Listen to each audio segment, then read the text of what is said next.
Can I fill this can with tiny drawings and paintings? Yes, yes I can. Hi everyone, how are you doing? I'm Anne and in this video I will share an art project I did recently.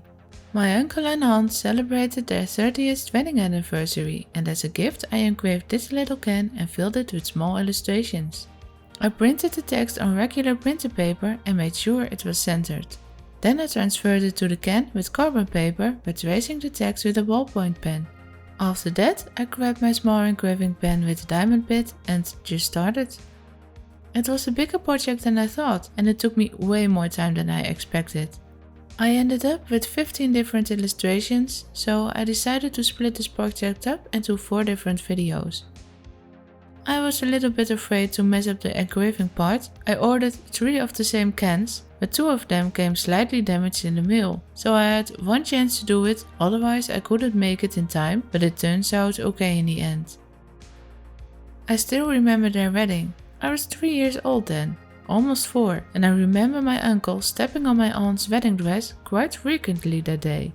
I don't know why I remember that, but it's always those little details that stick with me.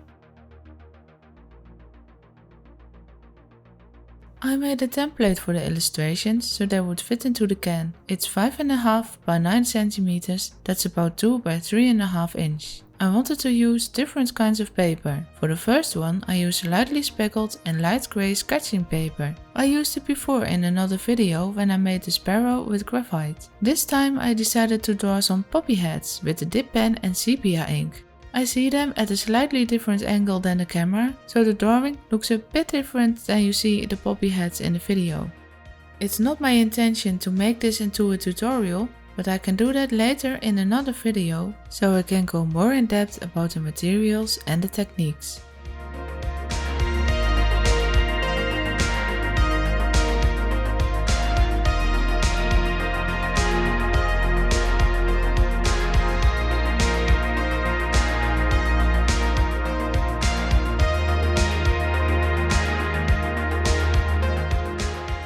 I never used a dip pen before.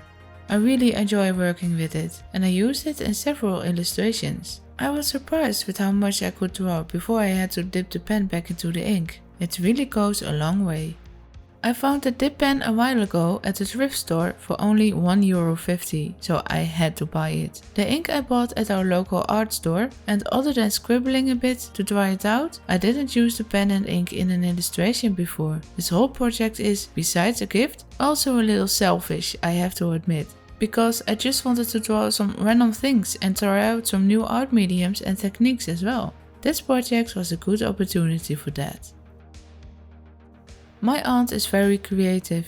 She makes gifts and greeting cards. I made these illustrations because she likes my art and I thought maybe she can incorporate it into her cards. But when I gave the can to them, she said, "I'll keep them all for myself. I'll make them into a collage, frame it and hang it up into my new craft room." Well, that's perfectly fine. Enjoy!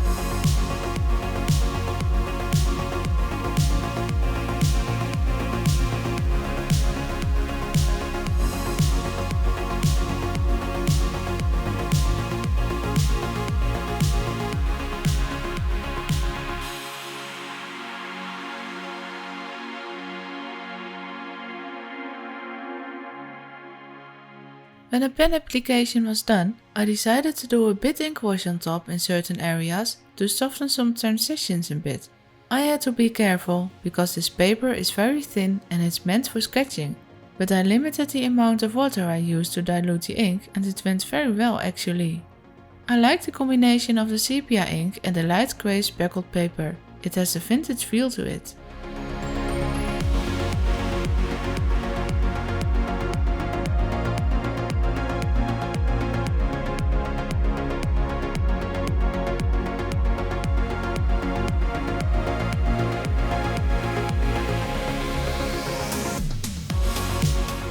For the second illustration, I made a cassette tape. For the young ones among us, that's how we used to listen to music back in the days. Now I feel very old.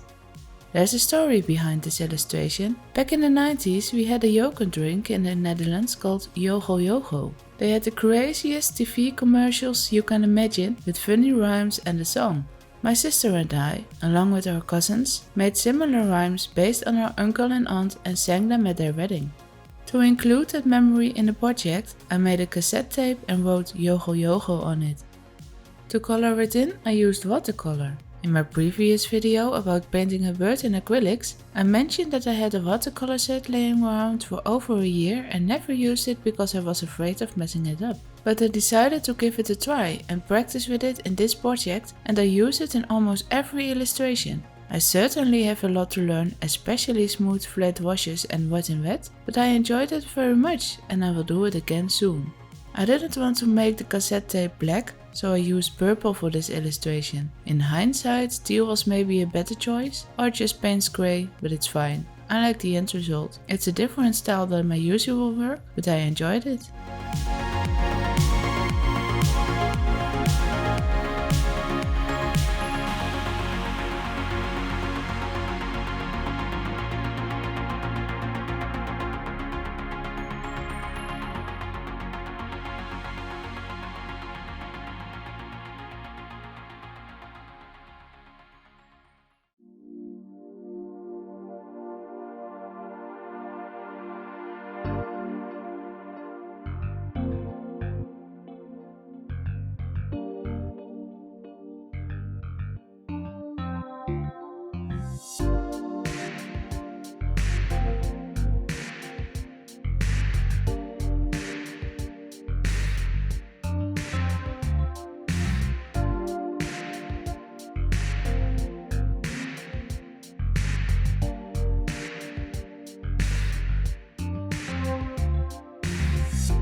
For the next illustration I made a duck butt. My uncle is afraid of birds, so I had to incorporate a bird in some way in this project. Recently my husband and I came across some water and I saw several ducks diving at the same time, so the only thing I saw was butts floating around. And I thought it was really funny, so I wanted to paint it. An illustration on Pinterest gave me the inspiration for this particular piece, but I found my own copyright-free photo to work from. I used paint-on mixed media paper from Clairefontaine in the color Naturel in combination with white gouache and black watercolor.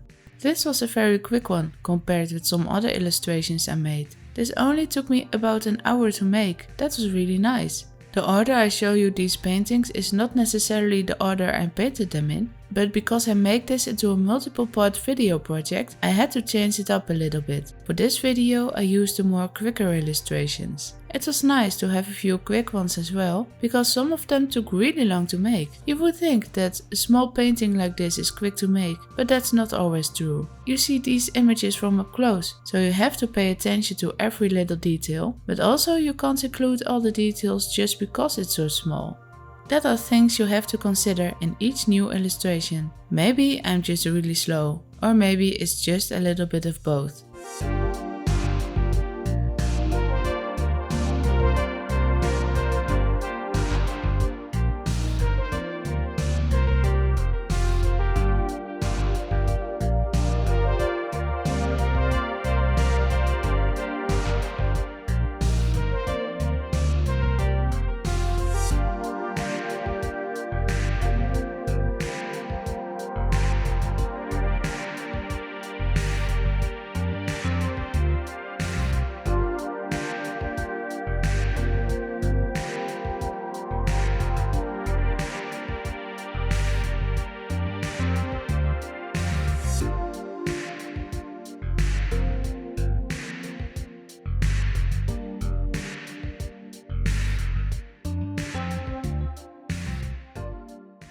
For the next one, I made a butterfly on dictionary paper. It says vlinder, that's butterfly in Dutch. It's really hard to see the sketch on dictionary paper because of all the text on it. So I made the sketch off camera on different paper and traced it with a pen on a light box. I also tried some techniques on different paper to see what I liked the most, because I had only one page with the word butterfly on it. I went for a more sketchy look with a brush pen and lightly filled in the markings on the wings with a slight translucent layer of white gouache. I didn't want to completely cover up the text underneath, but I still wanted the butterfly itself to stand out, of course.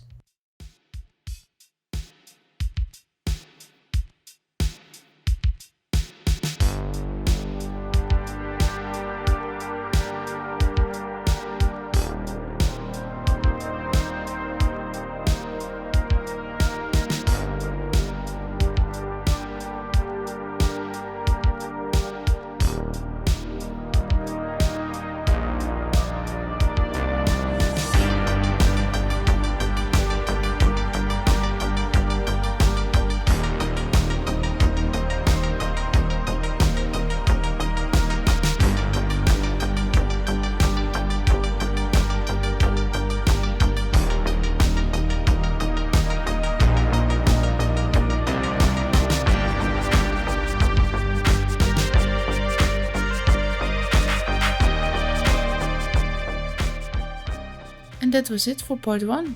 Which one is your favorite? Let me know and stay tuned for the other parts. Have a nice day, until next time.